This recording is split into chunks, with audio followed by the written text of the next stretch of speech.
ስፖርትስ በሁሴን አብዱልቀኒና በዳዊት ንጉሴ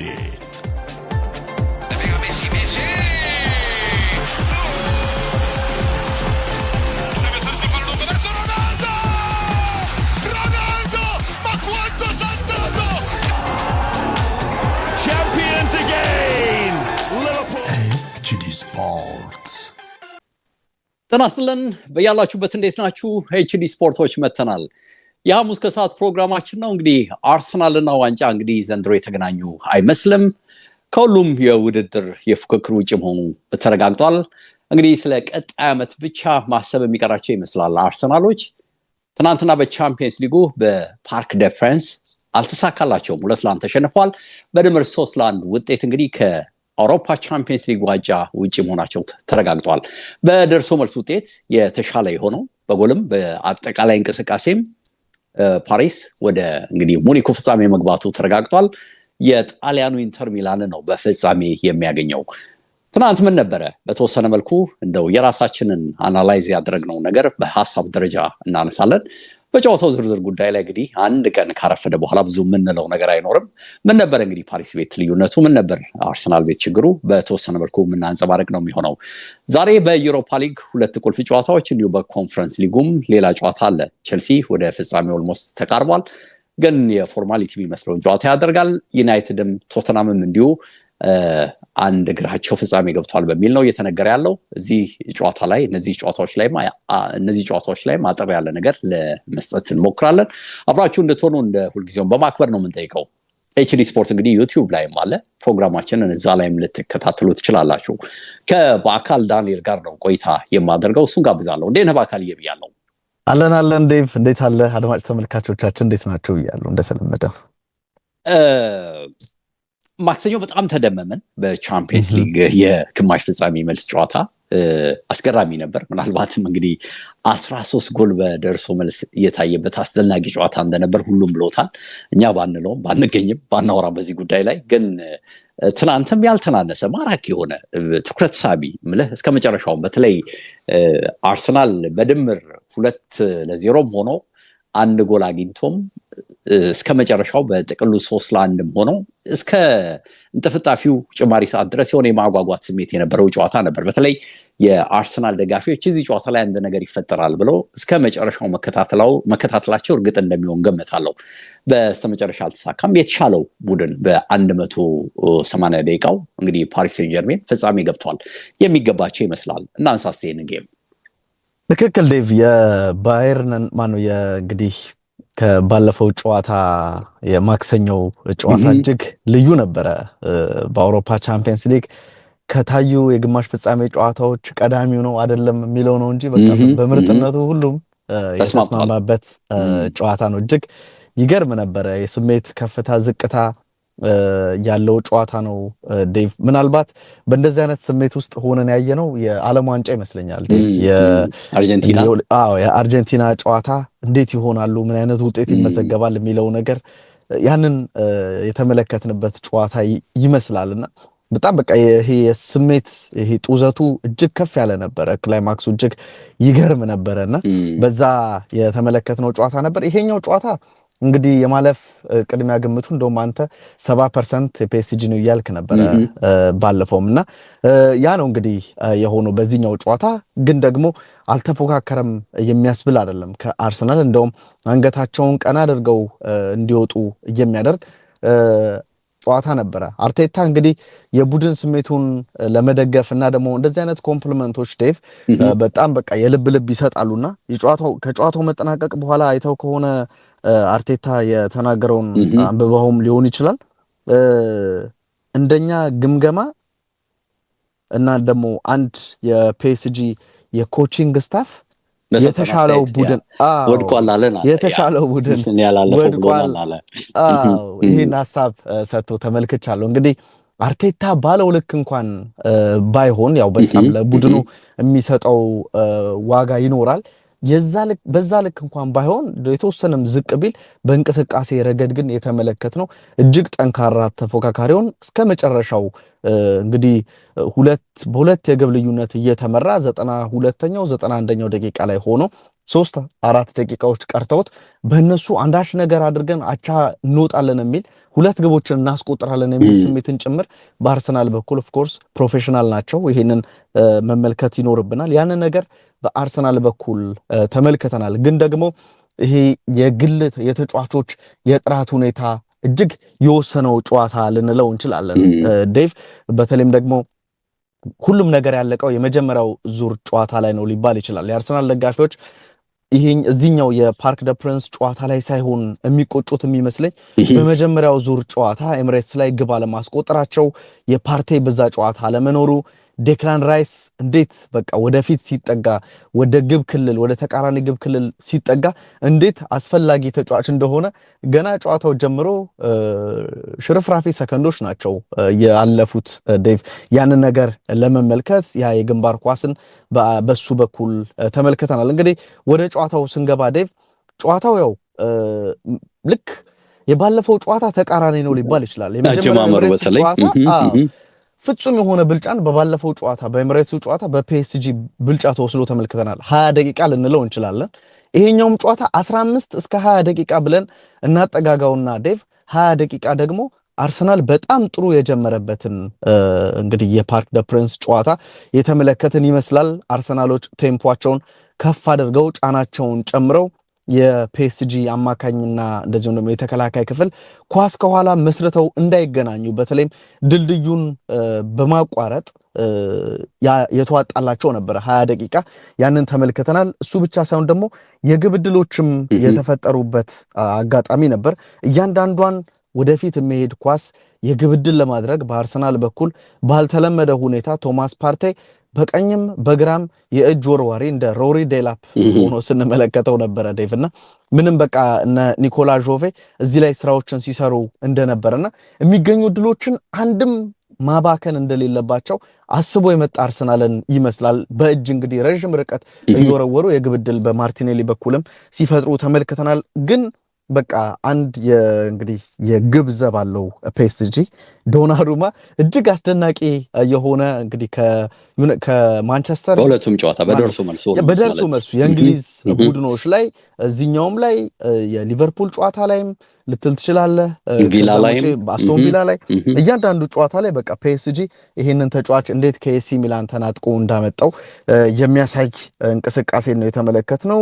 የራይስ በተለይም ደግሞ የማርቲን ኦዴጋርድ ሹት ዴቭ በምንም በቃ እንዲወጣ አድርጓል። በቃ ይሄ መረብ ውስጥ እንዲያገኘው ብቻ ነው እንደዚህ አይነት ሹት ኦዴጋርድ ሲጠቀም ተመልክቼው አላቅም። ኦፍ ኮርስ የኳሱ ማመጣጥ ለእንደዛ ይመቻል። በዚህ በ1 ሜትር ከ96 ዴቭ እንዴት በቃ ከመሬት ራቅ ያለ ሰው ነው አይደለ በቁመቱ ምክንያት፣ ግን እንዴት መሬት ላይ እንደዛ የፈጠነን ኳስ ቅልጥፍናው እጅግ ሲገርመኝ ነበረ የዶናሩማና ያ ኳስ እንዳይቆጠር ምክንያት ሆነ። ከዛ በኋላ እንግዲህ የፒኤስጂዎች ወደ ጨዋታ መመለስ ደግሞ ባስደንጋጩም ነበር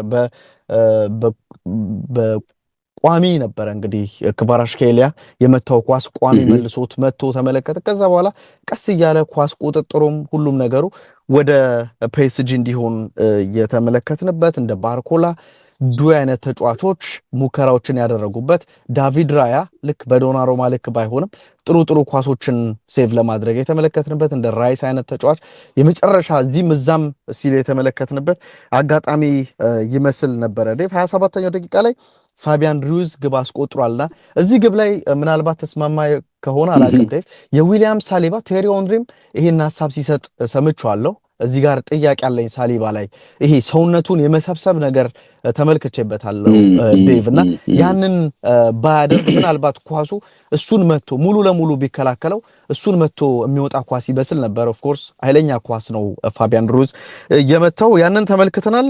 ከዛ በኋላም እንግዲህ አርሰናሎች እድሎችን ለመፍጠር ጥረቶች ይደረጋሉ። ጥራታቸው ትልቅ ነበር። ያን ያክል የምትለው ነው። በሁለተኛው አጋማሽም ከ16 ፔናልቲ 16ቱንም ዘንድሮ ያስቆጠረ ፒኤስጂ ነው ዴቭ። ቪቲኒያ ራሱ ዴቭ ከ5 ነው ያስቆጠረው በዘንድሮ የውድድር ዓመትና 6ኛው ላይ ግን በዳቪድ ራያ ተመልሶበታል። ራያ ከግብ ጠባቂዎች አሰልጣኝ ጋር ሲነጋገር ተመልክተናል ዴቭ እና ይሄ ሁሉ ተነጋግሮ አጥንቶ ኳስ ቢገባ ቢል ግን በቃ ሲያድነው ምንም ትክክል በቃ ስራቸውን ሰሩ። ክሊክ ማድረግ ያለ መሆኑ ግን ያበሳጫል አይደል? ተርኒንግ ፖይንት እንደገና ለመሆኑ እሱ ጋር ትክክል በቃ ያንን ትጠብቃለህ፣ ግን ያልሆነም ወዲያውኑ ነው እንግዲህ ያ 72ኛው ላይ ሐኪሚ ግብ አስቆጠረ። በቃ ሐኪሚ እንዴት አስደናቂ ግብ እንዳስቆጠረ ተመለከትን። ጨዋታውን ኦልሞስት እንግዲህ የሚሰፋበት እድል ተፈጠረ። ከዛም በላይ የሚሆነውን ዳቪድ ራያ በፍጹም ቅጣት ምት ደካማ ነው ልትለው ትችላለህ። አመታቱ ቴክኒኩ ጥሩ ሆኖ ግን በደንብ መስመር ያልያዘ ደግሞ ኃይልም ያልነበረው ኳስ ሆኖ የተመለከትነው ነበር በቪቲኒያ በኩል።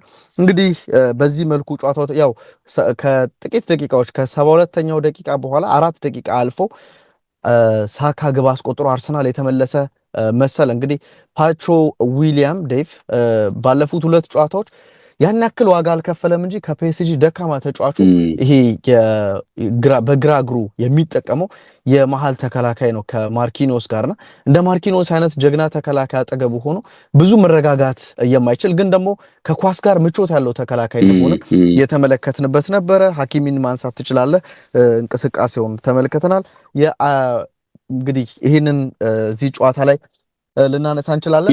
ከዛ በኋላ ያው የሳካ ያቺ የተሳተች አጋጣሚም ብዙዎች ቴሪ ኦንሪም እያለ ነበረ በቃ ፒኤስጂ ከዚህ በላይ ነው ማለፍ የሚገባው ቲም ነው አልፏል፣ ግን በውጤቱ ተበሳጭቻለሁ ሲል ነበረ። ሰዎች የሳካን ያንን ኳስ ማስቆጠር ነበረበት ሊሉ ይችላሉ፣ ግን ያ አይደለም የሚል ነገርን ራሱ ቴሪ ኦንሪ ሲናገር አዳምጫለሁ። እንግዲህ የሳሊባ አንዳንድ እንቅስቃሴዎች ላይ ያለ መዘናጋት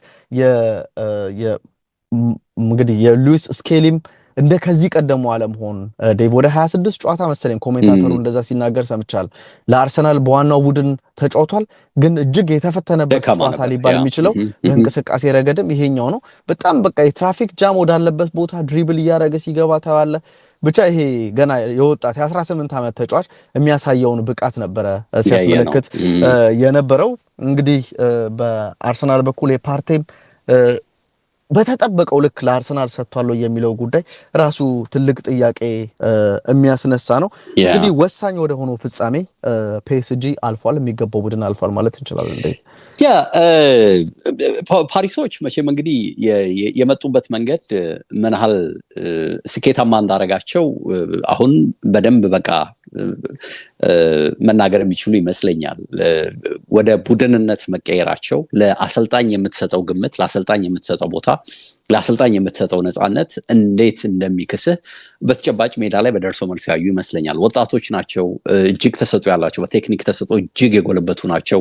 የምትጠይቃቸው ነገር ሜዳ ላይ ለመስጠት ሁሉም ጥረት የሚያደርጉ ናቸው። መደጋገፋቸው፣ የሚሰጣቸውን አሳይመንት ለመውጣት የሚያደርጉት ጥረት እጅግ የሚደንቅ ነውና እጅግ ማናቃቸው የሚመስሉ ተጫዋቾች ጭምር እንግዲህ ምን ያህል በዚህ ቡድን ውስጥ ግልጋሎታቸው ከፍ እንዳለ አይተናል። ኤድዌን ማንም አያውቀውም ነበር። ስለ ባርኮሎ ብዙ አንሰማም ነበር። ፓቾ ኢኳዶራዊ ነው፣ የመሃል ተከላካይ ነው። ብዙ ሲባልለት አትሰማም። አሁን ትልቅ ሆኗል። ነሜንዴዝን ሌሎቹን እንኳን ፔጄ ገንዘብ ስላለው አቅም ስላለው በትልቅ ገንዘብም ተናጥቆ አገኛቸው ብለህ ብትከራከር የኤንሪኬን ኳሊቲ ሊያጎሉ የሚችሉ በርካታ ተጫዋቾች እዚህ ስብስብ ውስጥ መኖራቸውና ለዚህ ስኬት ሰርተው ደግሞ ማነው ፍጻሜ መድረሳቸውን ስታይ ስለነሱ እንግዲህ ብዙ ማለት እንደሚገባ ትገምታለህ። እና የሰውዬ በቃ ኳሊቲ ኮች እንደሆነ የምታውቀው፣ ቡድን መስራት እንደሚችል የምታውቀው፣ ቀድሞም ባርሴሎና በአስቸጋሪ ሁኔታ ውስጥ የሰራውን ነገር አይተህ አሁንም እዚህ መጥቶ ተንገዳገደ ተብሎ በቃ ሊሳካለት አይችልም ከሱፐርስታርስ ጋር እንዴት ይዘርጋል ሲባል እነዛን ሁሉ አሰናብተው ደግሞ እሱን የሚመስል በቃ በተጨባጭ ራሱን የሚመስል ቡድን መስራቱን በተለይ ባለፉት 2-3 ወራት ወደዚህ ትልቅነት የመጣ ቡድን መስራቱን ስታይ ፍጻሜ መድረሳቸው በደርሶ መልስ አርሰናልን ጥለው ማለፋቸው የስራ ተጨባጭ የስራ ውጤት ነው። ምንድነው የበላይነታቸው ማሳያ ነው፣ ማንጸባረቂያ ነው ብለህ ልትናገር የምትችል ይመስለኛል። ባለቤቶቹም እንግዲህ የስትራቴጂክ ለውጥ ሲያደርጉ በተጨባጭም እንግዲህ ይሄ ነገር ነገ ይመጣል ብለው ሊገምቱ ቢችሉም እንዲህ ግን በዚህ ፍጥነት ይመጣል ብለው ግምት ይወስዳሉ የሚል እምነት የለኝም። በተለይ የኪሊያን ምባፔ እንግዲህ ያንን ክለብ እንደዛ ትርምስምሱን አውጥቶ ያሰቡትን እንዳይታሰብ አድርጎ ገልብጦ እንግዲህ የራሱን አድቫንቴጅ ተጠቅሞ ከወጣ በኋላ ሙሉ ለሙሉ የስትራቴጂ ለውጥ አምጥተው ነው የአፕሮች ለውጥ አምጥተው ነው ለዚህ አሰልጣኝ ሙሉ ኃላፊነት ሰጥተው በዚህ ባጭር ጊዜ ውስጥ እንግዲህ ፍጻሜ መድረስ የቻሉትና ትልቅ ስኬት ነው። የእውነትም አርሰናልን በደርሶ መልስ የጣሉበት መንገድ አድናቆት ሊሰጠው ይችላል የሚለውን አስቀድሜ መናገር ያለብኝ ይመስለኛል። በጥልቀትም ስናስበው ልክ አንተ መግቢያ ላይ እንዳልከው 1-0 ኤሚሬትስ መጥተው ካሸነፉ አዌይ ነው ስታድ ደ ፍራንስ ነው የምትሄደው። ለአርሰናል በናል አስቸጋሪ እንደሚሆን ትገምታለህ። ሚድፊልድ ላይ በጣም የቴክኒክ ኳሊቲያቸው ቶፕ ሌቭል ላይ የደረሱ ተጫዋቾች እንዳሉ ታያለህና ቢቸገሩ እንኳን አሁንም ኳሱን ሊይዙብህ እንደምትችል ታስባለህ።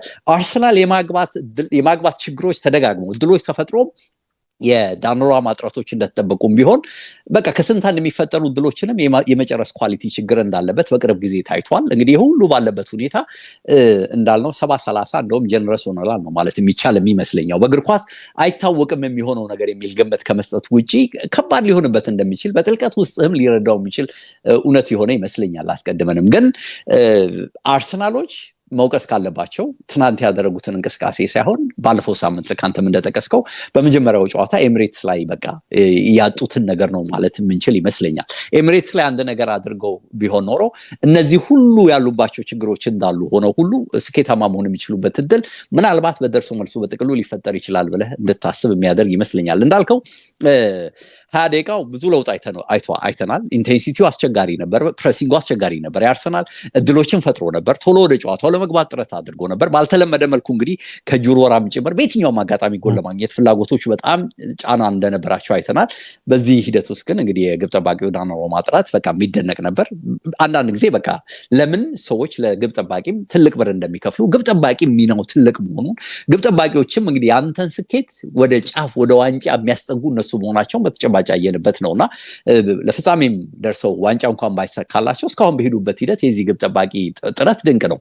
እንደጠቀስከው ትልልቅ የእንግሊዝ 4 ቲሞችን አሸንፈው ሲወጡ የዚህ ግብ ጠባቂ ጥረት ቀላል አይደለም። ሲቲንም፣ ሊቨርፑልንም፣ ቪላንም አርሰናልንም አሸንፈው እዚህ ደረጃ ሲደርሱ የቡድኑ ብቻ ሳይሆን የዚህም ግብ ጠባቂ ጥረት ድንቅ ነበር ማለት ትችላለህ። ግን እንግዲህ ምንድነው ከተቀስናቸው 20 ደቂቃዎች በኋላ በጥቅሉ እንዳልከው በትናንቱ ጨዋታ አርሰናል እስከ መጨረሻው ድረስ አንገታቸውን ቀና አድርገው ሊወጡ የሚያስችል የሆነ በቂ ነገር ሰጥተው ቢወጡ ዋው አሰኝተው ከፔጅ ተሽለው ብለን አርቴታ እንዳለው እነሱ እንዲያሉኝ የሚለውን ነገር እንተውና በቃ በቂ የሆነ ነገር አሳማኝ የሆነ ነገር ሜዳ ላይ የሚችሉትን ሁሉ ማድረጋቸው እንደተጠበቀ ሆኖ ግን ስተቶችም በዛው ልክ ጎልተው እንደነበረ መናገር ግን ቢቻል ይመስለኛል። አላስፈላጊ የተጫዋቾች ስተቶች ነበሩ። ፓርቴ 2 ጎሎች ላይ የነበረው ሚና ደካማ እንደነበር አይተናል። በተለይ አንደኛው ላይ ግልጽ ነበር ማለት ይቻላል። ወደኋላ ወደ ቴስታ የመለሰው ኳስ ላይ ኦኬ እንዳልከው የሳሊባንም ቅድም ያነሳው ጥረት ሊጠቀስ ይችል ይሆናል አላቅም። የሉዊስ ኬሊ ሚና ደካማ እንደነበር አይተናል።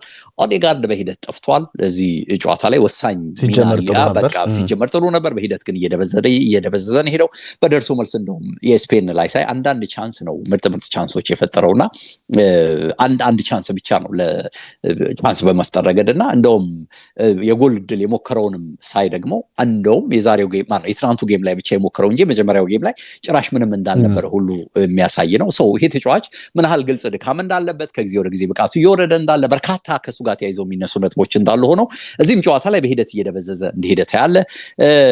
የቅርብ ጊዜ ይሄ ጎል የማግኘት ብቃታቸው የመቸገር ብቃታቸውን ለማካካስ በየትኛው መንገድ ጎል ለማግኘት የተጠቀሙበትን አፕሮች ስታይ በተወሰነ መልኩ መጀመሪያ ላይ በግርግር ሂደት ውስጥ የሰራ መስሎ ነበር ይሄ ፓርቲ ጁር ወራ። በኋላ ላይ ግን ያው በቃ አልተሳካም። እሱንም አፕሮች ሊቀይሩት እንዳልሞከሩ በስተመጨረሻ ታያለ። ይሄ ሁሉ እንግዲህ ምንድነው አንዳንድ ጊዜ ወሳኝ ኳሊቲ የሆኑ ተጫዋቾች በተለይ በአጥቂ መስመር ላይ ቢኖሩ በመስመር ይላኩ የነበሩ የሳካን አንዳንድ በተለይ መጀመሪያ ሀፍ ላይ ሴንተር ይደረጉ የነበሩ ኳሶችን ሜሪኖን በጥልቀት ገብቶ ሲጨርሳቸው አታይም። ማርቲኔሊ በመስመር መጥቶ ሲጨርሳቸው አታይም። አንዳንድ ጊዜ እንግዲህ ምንድነው የጎል ኢንስቲንክት ኳሊቲያቸው የቦታ አጠቃቀም ኳሊቲያቸው ድንቅ የሆኑ 9 ቁጥር ተጫዋቾች ቢኖሩ ብለህ የምትመኝበት ጊዜ ይመጣል። ያለ ጥርጥርም ክፍተቱ አርሰናል ይሄ መሆኑን ስታይ ነው በየትኛውም ጎል እናግባ። ምክንያቱም ድሎችም እየተፈጠሩ እያገባን ስላልሆነ አጋጣሚዎችን እንዴትም ብለን እንጨርስ ወደሚል ሎጂክ ሁሉ የሚያስኬድ ይሄ ነውና የአጥቂ ጥያቄ እንግዲህ በሂደት መልስ ሊያገኝ የሚችል ቢሆንም ምናልባትም ዛሬ እነዚህ ነገሮች ስለተሳቱ ወይም ትናንት እነዚህ ስለተሳቱ ነው ዛሬ ይሄ ጥያቄ የመጣው የሚባለውን ነገር ወደ ጎን ተወውና ተደጋግሞ የሚታየው ያፈጻጸም ችግር ውጤትም ጭምር ነው አሁን የጁሮራ ሙከራ ውስጥ ሁሉ እንድትገባ የሚያደርግና ይሄ በተወሰነ መልኩ ጥያቄ እንዲነሳ የሚያደርግ ነው የሚመስለኝ። በዚህ ላይ ለውጦቹም ቢሆን አሁን ለምሳሌ ኦኬ ትሮሳርድና ማነው ይሄ ጣሊያኑ ልጅ ካላፊዮሪ ከገቡ በኋላ የሆነ ቀና ማለት ነገር አይታልና ኦዴጋርድን በቃ ሜዳ ላይ በቃ ከነ ችግሩ ነው እስከ መጨረሻው እንዲቀጥል ያደረገው። በጣም የበዛ የራስ መተማመን ስሜት አርቴታ ላይ ይታያልና እንዲህ አይነት ነገሮች ላይ የተወሰኑ ችግሮች ይታያልና በጥቅሉ አርሰናል ትናንትና አንገቱን ቀና አድርጎ ከሜዳው በደርሶ መልስ የመሸነፉ ነገር እንዳለም ቢሆን በአጠቃላይ በጨዋታው ሂደት ላይ እንግዲህ ፍጻሜ ያለመግባታቸውም እንዳለም ቢሆን የተወሰደባቸው ብልጫ ዋው የሚያሰኝ አይደለም። አዎ ውጤቱ ይሄንን ይናገራል። ፐርፎርማንስ ዋይዝ ግን ከሜዳ ላይ ብቃት አንጻር ግን ልዩነቱ ይሄን ያህል የጎላ ነው ብለህ የምትናገረው አይደለም። እንግዲህ ልምድ ነው ይሄ ትልቅ ውድድር ሁልጊዜም ልምድን ነው እያካበትክበት የምትሄደው ከአንዱ ዓመት ወደ አንዱ ዓመት እየተሻሻልክ የምትሄድበት ነውና በተወሰነ መልኩ እንደውም ቅድም ሳወራህ የፔፕ ጋርዲዮላን የቻምፒየንስ ሊግ ተሳትፎ ልምዶችና በስተመጨረሻ የተገኘ ስኬትን ያስታውሰኛል ስልህ ነበር። አሁን አርቴታ እየሄደበት ያለው መንገድ የሁሉ ሲባል ግን የሚቀሩት በርካታ ነገሮች ናቸው። አርሰናል የሚደፈኑት በርካታ ቀዳዶች ናቸው። ለተጫዋቾች የሰጠው የበዛ ምንድነው ዶዝ የበዛ ምንድነው ጨዋታ ተደጋጋሚ እድል አሁን ኩሙሌቲቭ እንዴት ጨዋታው በጀመሩበት ፔስ እንዳይሄዱ እንዳደረጋቸው ታያለ። ፔጄሊያውም እንግዲህ ፕረስ ሊያደርግ አልመጣም። እኔም አንተም አይተናል። ጫና ውስጥ ሊከት የመጣ ቲም አልነበረም ፔጄ የሚመስለው ትናንትና በጣም በጥልቀት ራሱ እንደ መጀመሪያው ጌም ፕረስ ሲያደርግም አላየነውም። ግን ኦዴጋርድም ሳካ ላይም የነበሩ ጥረቶች ጫና ውስጥ የመክተት ነገር ቢኖርም አርሰናሎች ይህንን ሁሉ ለመቋቋም ጥረት አድርገዋል። ግን በስተመጨረሻ ጉልበትም ቢሆን ባሰብከው ደረጃ ቴምፖም ቢሆን ባሰብከው ደረጃ 90 እና ከዛ በላይ ሊያጫውት የሚችልበት ሂደት የለም። ይሄ ደግሞ በጣም በተወሰኑ ተጫዋቾች ላይ ተደጋጋሚ ጫና በማብዛት የሚፈጠር እንደሆነ ታስባለህና ይህን ስታስብ የግድ በቀጣይ ዓመት ክለቡ የበለጠ መስራት እንዳለበት ሀሳብ ሰጥተህ የምታጠናቅቀው ነው ይመስለኝ። እንደው አንድ ማጠቃለያ አድርጌ የማነሳው ነገር ለአንዳንዶች አርቴታ በቃው እንግዲህ ከሁሉም ነገሮች ውጭ አድርጎናል ምንድነው የሚል ነገር ይነሳልና እንዴት ነው የምታየው? ሪሊ ከዚህ ሁሉ ውድድር መውጣቱ ከሁሉም ዋንጫዎች መውጣቱ ምናልባትም እንግዲህ 2ም 3ም 4ም ጨረሰ ቻምፒየንስ ሊግ ተሳትፎን ኦልሬዲ የማረጋገጥ ነገር አለና በቃው የሚሉትን ሰዎች ምንድነው ልትል የምትችለው? እንግዲህ ከዚህ በኋላ ያው አርቴታ ሲቪው በጣም አብጧል። ዴቭ ባርሰሎና ከሃንዚ ፍሊክ አስቀድሞ ሊቀጥረው በቀዳሚነት የያዘው አሰልጣኝ እሱ ነበር። አርቴታ ከአርሰናል ጋር ቢለያይ ሌላ ትልቅ ክለብ እንደሚይዝ በእርግጠኝነት መናገር ትችላለህ። አርቴታ ስራ ያጣል ወደፊት ከሚለው አንጻር ይሄን ልንል እንችላለን። ግን ደግሞ አሁን በአርሰናል ቤት ካለው ነገር አንጻር ስትል ዴቭ አሁን የመጨረሻ በቃ ይሄ ፐዝሉን ገጣጥሞ የመጨረሻ የምትለውን ነገር ወይም ኬክ ላይ ክሬም እንደምትለው ማለት ነው። ክሬሙ ዋንጫ ነው የሚሆነው። አሁን ቡድኑ ተሰርቷል። እሱ እንደ ኬኩ ብትመለከተው ከዛ በኋላ ይሄ ማጣፈጫ የሚደረጉት ነገሮች ምናምን እሱ ዋንጫ ነው የሚሆነው ዴቭና አርቴታ ያንን ነገር ለማድረግ አሁንም የተወሰነ ኢንቨስትመንት ያስፈልገዋል ብዬ እምነት አለኝና ሰዎቹ ወይም እንደዚህ አይነት ሐሳብ የሚሰጡት መጀመሪያ የቡድኑ ሰዎች ያለውን ያቅማቸውን በሙሉ አሟጣው ተጠቅሟል የሚለውን ጥያቄ ማንሳት አለባቸው። አርቴታ ላይ ጥያቄ ከማንሳታቸው በፊትና ምናልባት በመጪው ክረምት አንዳንድ የዝውውር ገንዘቦች ተመደበውለት አንዳንድ ወሳኝ ተጫዋቾች አሁን ልክ ፒኤስጂ ውስጥ እንዳሉት ጥራት እንደ ክቪቻ ከቫራሽኬሊያና በማርቲኔሊ መካከል ያለውን የማጥቃት የጥራት ልዩነት ቴክኒካል ኤቢሊቲያቸውንም ስትመለከት የትኛው ከፍ እንደሚል ታያለህና እንደ ክቫራሽኬሊያን ራሱ ማምጣት ሳይሆን ከፍ ያለ ከማርቲኔሊ አንድ አፕግሬድ የሆነ ተጫዋች ይፈልጋሉ ስናነሳ ነበር።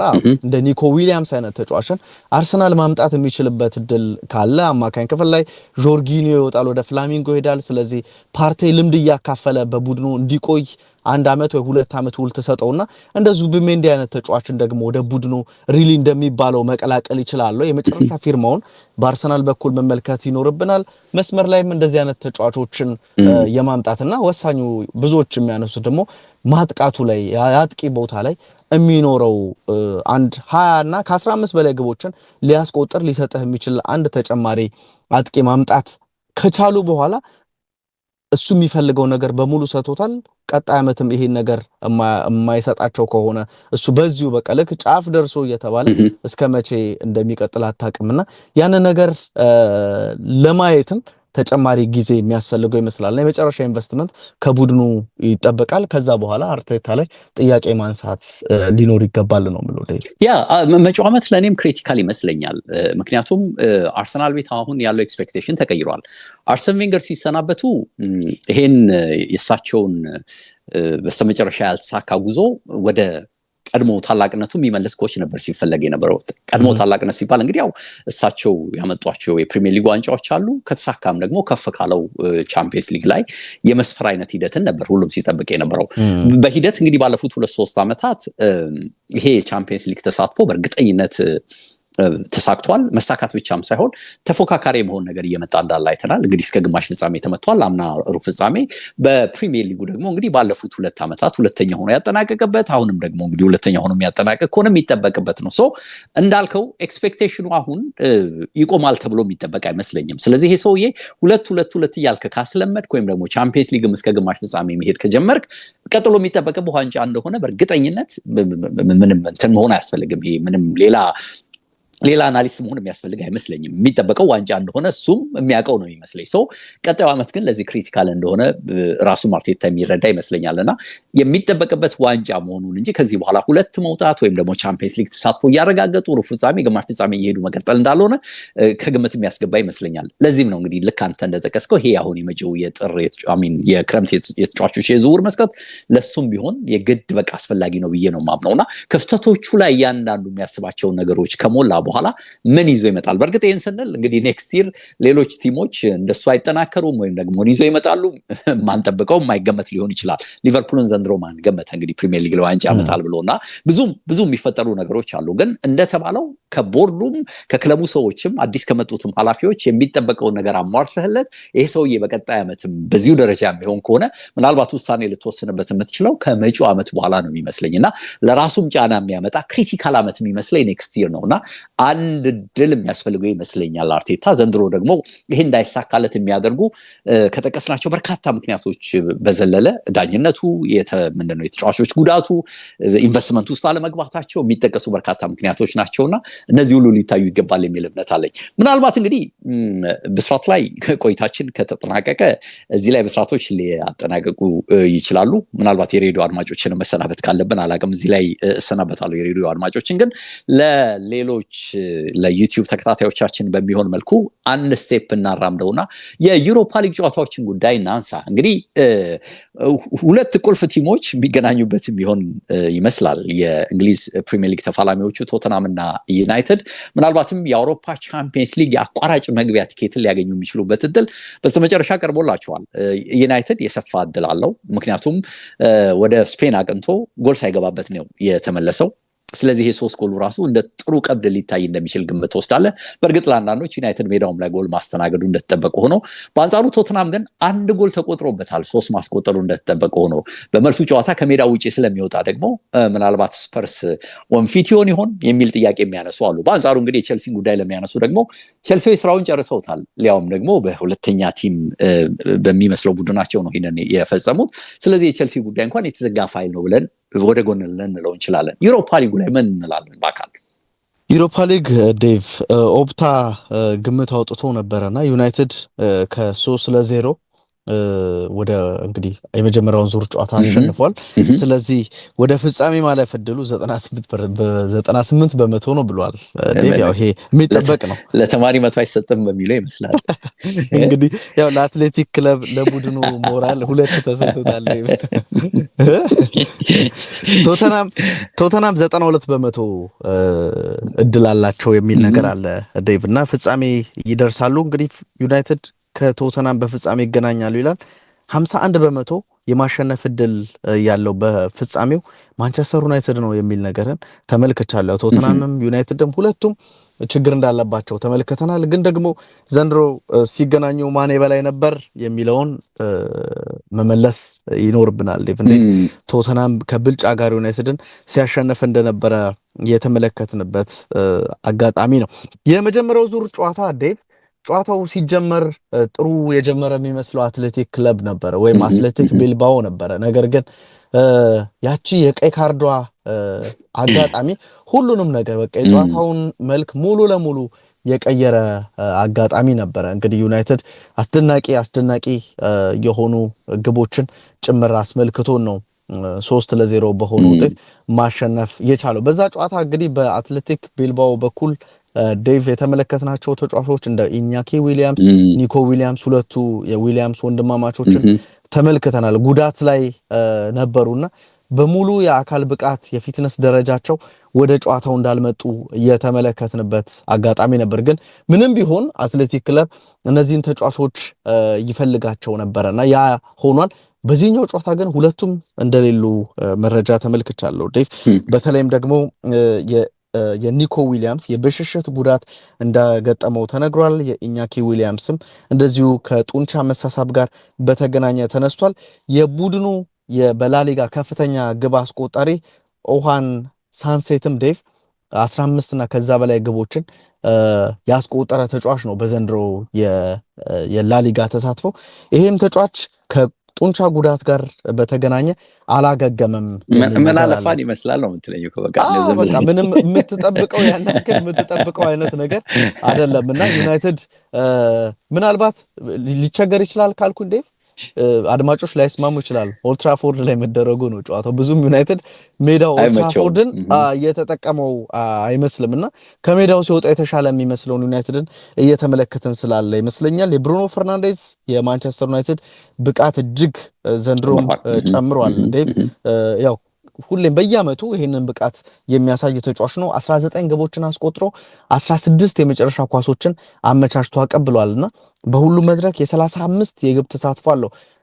በሞሳላ ብቻ ነው የሚበለጠው የሚል ነገር ተመልክቻለሁ። በፕሪሚየር ሊጉ ካሉ ቡድኖች ሞሳላ 56 የግብ ተሳትፎ እንዳለው መረጃን አይቻለሁና እንግዲህ ዩናይትድ ይሄንን ጨዋታ ዴቭ በየትኛውም መንገድ አሸንፎ ወደ ፍጻሜ ይገባል የሚል ነገር የተለየ ታክቲክ ነገሮች ምናምን የምታነሳበት ጨዋታ አይሆንምና ምናልባት ልክ የአትሌቲክ ክለብ በተመለከተ ልክ ቀይ ካርድ እንደተመለከት ነው በዩናይትድ በኩል እንደዚህ ጨዋታው ሊረብሹ የሚችሉ የሚያጓጓ ነገር ሊፈጥር የሚችል አንዳች አጋጣሚ እስካልተፈጠረ ድረስ ማንቸስተር ዩናይትድ በአትሌቲክ ክለብ የሚወድቅ ወይም ተሸንፎ የሚቀር አይመስልምና ትክክል ነው። 98% ወደ ፍጻሜ ይገባል የሚለው ግምት ትክክል ይመስለኛል። የቶተናም እንግዲህ ይሄ ቦዶ ግሊምት እጅግ አስደናቂ ቡድን ነው። ያኔ የጆዜ ሮማን 6 ግቦችን አስቆጥሮ ሲያሸንፍ እናስታውሳለን ከአመት በፊት ዴቭና ይሄ ቡድን እንግዲህ ላዚዮ እንዴት አሸንፎ እንደመጣ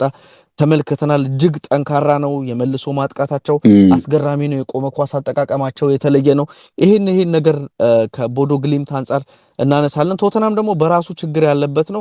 ማዲሰንም ተጎድቷል በነገርህ ላይ ማዲሰንም በዚህ ጨዋታ የለም። እንደውም የውድድር አመቱ የእሱ ተጠናቋል የሚሉ ነገሮችን እየተመለከትን ነው የምንገኘውና ቶተናም ከሜዳው ወጥቶ ስለሚጫወት መቸገሮች ሊኖሩ ይችላሉ። የተወሰነ ፉክክር ሊኖር ይችላል።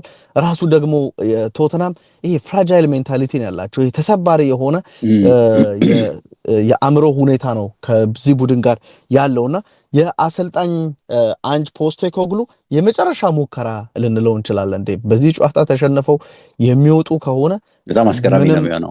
በቃ ምንም ከሰዓታት በኋላ ተሰናበቱ የሚል ነገር በአሰልጣኙ በኩል ልንሰማ እንችላለንና የመጨረሻ ሙከራቸው ሊሆን ይችላል። ዘንድሮ በሊግ ያላቸው እንቅስቃሴ ባያስመካም ይሄን ውድድር አሸንፈው ሻምፒዮን የሚሆኑ ከሆነ በአቋራጭ ቻምፒየንስ ሊግ ገቡ ማለት ነው። ስለዚህ በዛ በፕሪሚየር ሊግ የሚጠበቅባቸውን ባያሳዩም ዴቭ እዚህ ጋር የቻምፒየንስ ሊግ ተሳትፎ ማምጣታቸው እኔ በቡድኑ እንዲቆዩ ከእንቅስቃሴ አንጻርም የቡድኑ ሰዎች ደስተኞች ናቸው ብዬ ነው ማምነው። አንዳንድ ሪስክ የሚወስዱት ነገሮች አሉ። ያንን ነገር የሚቀርፉ ከሆነና ልክ በቃ ቶተናምን ደንበኛ ወደ ፉክክር የሚመልሱት ሰው ናቸው ብዬ እምነት አለኝና በተለይም ይሄ የዩሮፓ ሊግ ዋንጫን ማምጣት የሰውየውን እድሜ በደንብ የሚያራዝም ይመስለኛል። እንዳነሳ ነው ከ2008 በኋላ ዋንጫ ወስዶ አቅም ከዋንጫ ጋር ያገናኛሉ። ቡድኑ ወደ ቻምፒየንስ ሊግ ይመልሳሉ። እነዚህ ነገሮች የሊጉን ያው ይረሱታል ማለት ነው። ዴቭ የዘንድሮ የሊግ ተሳትፎ ረስተው በዩሮፓ ሊግ እንቅስቃሴ ብቻ ሰውየው ቆይታቸው ሊረጋገጥ ይችላል የሚል ግምት ነው ያለኝ ዴቭ። መቼም ከድጋፍ አንጻር በተለይ አገር ቤት ያሉ ደጋፊዎች የአርሰናል ከዚህ ውድድር ትናንት መሰናበትን ተከትሎ ይሄ ለንደን ባላንጣው ዩናይትድ ደግሞ የሁልጊዜ ባላንጣ ሆኖ በደንብ የሚታይ በመሆኑ ከደጋፊዎች ስሜት አንጻር መልኩ በጣም መልሽ ከፍ ብሎ እንደሚታይ ገምታለሁ። ለምን ጥሩ የመበሻሸቂያ መንገድ የሚሆን ነው የሚመስለው አይደል ለደጋፊዎች። እንዲሁም በየሶሻል ሚዲያው ስታየው ይሄ ነገር ጠንከር ብሎ ወጥቷል። በእርግጥም ለሁለቱም ቡድኖች ፍጻሜ መግባት በትልቁ የቀረበ ነው። በጣም አሪፍ ዕድል በፐርሰንት የምታስቀምጠው እንዳልከው ከፍ ያለ ነው። የዩናይትድ ምናልባት ሞር ከፍ ያለ ነው። ቶተናምም ደግሞ ትንሽ ዝቅ ቢል እንጂ በጣም የሰፋ ዕድል እንደሆነ በእርግጠኝነት መናገር እንችላለን። ምናልባት የቶተናም አዌይ መሆኑና በመከላከልም አንዳንድ ጊዜ ውጤት የማስጠበቅ ችግር ሲገጥማቸው ደግሞ ስለምናይ ካልሆነ በቀር ዕድላቸው ሰፊ ነው። ስለዚህ በፍጻሜ ሁለቱም ብናይ ደግሞ ኢቨን ለተመልካችም ምን አይነት ቀልብ ሳቢ ጨዋታ ሊሆን እንደሚችል ግምት ትወስዳለህ እና ማራኪም ይሆናል ብዬ ነው የምገምተው። የዩናይትድን በተመለከተ መሻሻሎች አሉ። ትንሽ የደጋፊው ስሜት ወደ መረጋጋት ነገር ውስጥ እንደገባት ያለ እሱ ብቻ ሳይሆን ቡድኑም ውስጥ በተወሰነ መልኩ እርጋታዎች መጥተዋል። ይህን ስል ቶፕ ፐርፎርመር ስለሆኑ ወይም ደግሞ ወጥ ያለው ብቃት እያሳዩ ነው በሚል ሳይሆን የተወሰነ እዚህም እዛም የሚታዩ የመሻሻል ነገሮች አሉ። ቀድሞ ኮቹ ያምናቸው የነበሩ ልምድ ያላቸው ተጫዋቾች በስተመጨረሻ እንግዲህ ጉልበታቸውን በደንብ ሰብስበው ይመስላል ውጤታማ ብቃት ሜዳ ላይ እያሳዩ እንደመጡ እያየን ነው። እነ ካዚሜሮ አሁን ቡድን ውስጥ በደንብ ቋሚ የሆኑ ነው። እነ ማነው ኡጋርቴ ምን ያህል ጥሩ ብቃት ሜዳ ላይ እያሳየ እንዳለ እያየን ነው። ተከላካይ መስመር ላይ እንግዲህ ሁሉም ዮሮን ጨምሮ ስኬታማ የሆኑ ተጫዋቾችን በደንብ እያየን ነው። የብሩኖ ፈርናንዴዝን ብቃት ደግሞ ከጊዜ ወደ ጊዜ እየጨመረ እየመጣ እንዳለ እያየን ነው። የዶሩ ይሄ ወጣቱ ልጅም አሁን እንግዲህ በአዲስ መልክ ያስፈረሙትም ምን ያህል በመስመር በጥልቀት ሲገባ ለቡድኑ ሌላ ዳይሜንሽን እንደሚጨምር እያየን ነው። ስለዚህ ዩናይትድ ቤት የተወሰነ ተስፋ እንዲሰንቁ የሚያደርግ ነገር አለና ምናልባትም እንግዲህ ኮቹ የሚፈልጉት ነገር በሂደት ከተፈጸመላቸው አንድ አዲስ ነገር ሊያሳዩን ይችሉ ይሆን? በቀጣይ ዓመት የበለጠ ተሻሽለው ወደ ቶፕ ፎር ወደ ዋንጫ የሚመጡበት ሂደት ይኖር ይሆን? የምናይ ነው የሚሆነው። ግን ይሄ እንዳልነውም አውሮፓ በአቋራጭ የምትገባበት የውድድር መድረክ በመሆኑ ሁሉንም ነገር ለማድረግ የሚያግዛቸው ይመስለኛል። እንዳልኩት ጥሩ ገንዘብ ታገኛለህ ከዚህ ውድድር መድረክ፣ ለሰን ትወስዳለህ። እንዳልኩት በርካታ አዳዲስ ተጫዋቾችን ላምጣ ብትል የምታመጣበትም ነገር እድል ይመቻቻል። ምክንያቱም ካሰቡት ቀደም ብሎ ፕሮጀክቱ ወደፊት እንዲመጣ የሚጋብዝ እድል ነው የሚሆነው የአውሮፓ ቻምፒየንስ ሊግ ላይ መግባት። ምክንያቱም 13ኛ 14ኛ 15ኛ ሆነ በቀጣይ ዓመት በቀጣይ 2 ዓመት ምን እንደምትፈጥር ነው ከምንድነው ከቡድኑ ስታፎችም ከአሰልጣኞችም ጋር ልትነጋገር የምትችለው። በዚህ መልኩ ግን በአቋራጭ ፈጠን ብሎ የሚመጣልህ ነገር ካለ ገንዘብ ካለ ግን ምናልባትም ይህንን ያቋራጩን እድል በደንብ ልትጠቀምበት እንደምትችል ፍንጭ የሚሰጥ ነው የሚሆነውና እኔ አይ ቲንክ ዩናይትዶች ኮስተር ብሎ ይህንን ውድድር በደንብ እንደሚይዙትም እስካሁን የሄዱበትም ርቀት ይህንን የሚያሳይ በመሆኑ ይህንን ጨዋታ አሸንፈው ወደ ፍጻሜ ይገባል። ጥርጣሬ እንዳልከው ቶተናም ላይ ነው ቢሳካ መመርጠው ቶተናም በፍጻሜ ከዩናይትድ ጋር ቢገናኝና ምናልባትም እንግዲህ በተለይ ቶተናም ቤት የምናየው ፍሌር ዩናይትድ ቤት የሚታየው ለኦርጋናይዜሽን የሚሰጥ ትኩረት ምናልባትም በካውንተር ጎሎችን ለማግኘት የሚደረግ ጥረት ምን መልክ ኖሮት በፍጻሜ ሊታይ ይችላል የምናፍቀው የሚሆን ነው የሚመስለኝና ዞሮ ዞሮ ግን ሁለቱ ቡድኖች በስተመጨረሻ ስኬታማ ይሆናሉ የሚል እምነት ነው ያለኝ። ግን የሚጠበቅ ጨዋታ ነው በሁለቱም መንገድ እንዳልኩት ያለቀ የሚመስል ግን የሚጠበቅ በተለይ ቶተናም ጨዋታ ደግሞ ትኩረት የምትሰጠው ነው የሚመስለውና በዚህ መልኩ እነዚህን ሁለት ጨዋታዎች አይተን ብናጠናቀቅ የተሻለ ነው የሚመስለኝ። በአካልዬ የምትጨምርልኝ ነገር ከሌለ ፕሮግራማችንን እዚህ ላይ እናብቃ። እንግዲህ ሩበን አሞሪም ዴቭ ከብሩኖ ፈርናንዴዝ ጋር በተገናኘ እንግዲህ ከሳውዲ አልሂላል ጥያቄ አቅርቦለታል። ክሬዚ መኒ ቀርቧል። አዎ በቃ ሚሊለው 1 ሚሊዮን ነው ደሞዝ ያሉት አይደል ካልሳሳትኩኝ። አያ እንደዛ የሚደርስ ገንዘብ ነው። ትክክል ነህ። ይህን ተጫዋች ከዩናይትድ ለመውሰድ ፍላጎት አላቸው ተብሏል። ደግሞ የልብ የሚሰጣቸው ዴቭ 2027 ነው ውሉ ከማንቸስተር ዩናይትድ ጋር የዚህ ተጫዋች የሚጠናቀቀውና ይህንን ፖርቱጋላዊ ፕሌይሜከር ከሳውዲ ፍላጎት ቢኖርም እና ደግሞ አሁንም እድሜው 30 ከመሆኑ ጋር በተገናኘ ራሳቸው ሩበን አሞሪም ወሳኝ ተጫዋቾችን ወሳኝ አላሉም፣ ግን ተጫዋቾችን መሸጥ አለባቸው ድጋሚ ፈንድ አግኝተው ክረምቱ ተጫዋቾቻቸው ቡድኑን ሪቢልድ ለማድረግ እንደዚህ አይነት ስራዎችን መስራት ይኖርባቸዋል የሚል ነገር አለና እንደ ፈርናንዴዝ አይነት የቡድኑ አይነኬ ቁልፍ ወሳኝ ተጫዋችን ከቡድኑ አስወጥተ ምን አይነት ቡድን እንደሚሰራ አላቅም። ዴቭ ከዩናይትድ ጋር በተገናኘ ይሄ ነገር አሰልጣኙ ተናግሯልና አመራያችን ነው አንበላችን ነው ሁሉ ጊዜም እዚህ እንዲሆን ነው የምፈልገው የሚል ሐሳብን አሰልጣኙ ከጨዋታ አስቀድሞ በነበረ ጋዜጣዊ መግለጫ ሰጥቶ ተመልክቻለሁ። እሱ ለማከል ነው። እና በቃ እንግዲህ ክቡራትና ክቡራን በዩቲዩብ እንዲሁ በኤችዲ ስፖርትም ስትከታተሉ ነበር። በተወዳጁ ብስራትም እስካሁን መቆየታችንን እርግጠኛ ባልሆንም ዩቲዩብ ላይ ግን አብራችሁን እንዳላችሁ እርግጠኛ ነኝ። የዛሬው ቆይታችን የተከታተላችሁትን ይመስል ነበር። ሊጉ ቢያልቅም የቻምፒየንስ ሊግ ተሳትፎ አሁንም አላለቀም። በእንግሊዝ ፕሪሚየር ሊግ የተመረጡ ጨዋታዎችን አሁንም ቅዳሜ ወደ እናንተ ይዘን እንመጣለን። አሁን ኤል ክላሲኮም አለ። ደመቅ ያለው ኤል ክላሲኮም ሌላ መልክ ይዞ ይመጣል። በእርግጥ ባርሴሎና 120 ደቂቃ ነው በቀደም የሚያደርገው። እንዴት ፈታኝ የሆነ ጨዋታ እንዳደረገ አይተናል። ኮሜንት ያልሰጠሁት እሱ ጨዋታ ላይ በነገርህ ላይ ጊዜውን በአግባቡ እንጠቀም ብዬ ነውና አንዳንድ ጊዜ እግር ኳስ ሱስ የሆነባቸው ሰዎች እግር ኳስ ለምን ሱስ እንደሆነባቸው ለሌሎች ማስረዳት ከፈለጉ በአስረጅነት እንዲህ አይነት ጨዋታዎችን ማቅረብ የሚችሉ ይመስለኛል። ለምን ሁልጊዜም እግር ኳስ በቃ ይሄ ምንድነው ቶፕ ሌቭል በቴክኒክ እጅግ የተካኑ አዝናኝ የሆኑ ቡድኖች የሚያደርጉት እንቅስቃሴ ብቻ አይደለም።